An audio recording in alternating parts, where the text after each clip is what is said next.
Témoignage exclusif, l'oncle de Mathis raconte l'engrenage tragique qui a conduit à l'irréparable.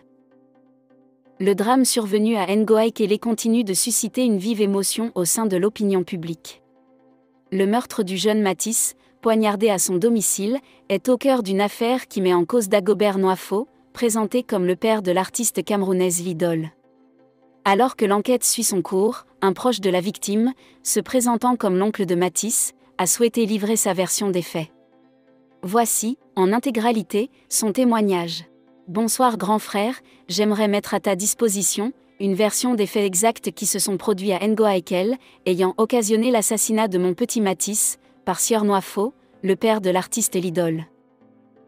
Mon grand frère Paulin est un ingénieur de génie civil, il a un chantier actuellement en cours d'exécution et ce samedi-là, en allant au boulot comme d'habitude, s'était arrêté au bar qui est juste à côté de la maison pour regarder s'il y aurait ces gars avec qui il bosse, voire trouver d'autres manœuvres.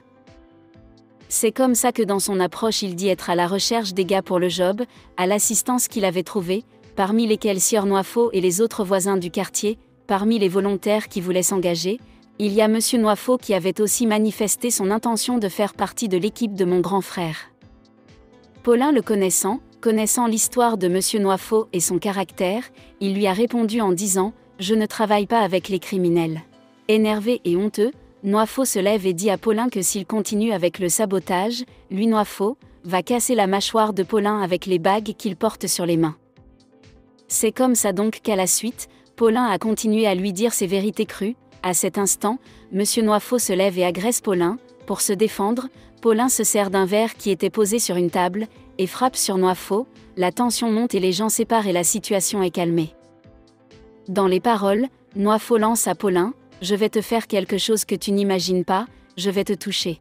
Paulin sort, et monte vers la route où il a sa boutique dans l'intention de continuer sa journée. Monsieur Nwafo sort et descend chez lui, récupère son poignard et fonce au domicile de Paulin où il y avait que ses enfants. La suite vous connaissez. Il faut rappeler que Nwafo connaît bien notre famille, donc son acte était prémédité. Affaire du meurtre du petit Mathis, nous étions sur le terrain. Au quartier Ngoaikele à Yaoundé, c'est encore la psychose après le décès précipité de Mathis 6 ans par un voisin avec lequel son père a eu une altercation. Le voisin dont il s'agit est identifié comme le Sieur Nwafo, père de l'artiste Lidol. Au quartier, Monsieur Nwafo est appelé Blake. Il se trouve que le 10 mai 2025, il a eu une dispute avec le père de Mathis alors que les deux hommes étaient dans un bar. Selon les témoignages, le père de Mathis aurait frappé un verre sur la tête de Blake et les autres personnes présentes dans les lieux sont intervenues. Sauf que Blake, Sieur Nwafo, est allé se saisir d'un couteau, est entré dans le domicile du voisin et a tranché Mathis qui regardait la télévision.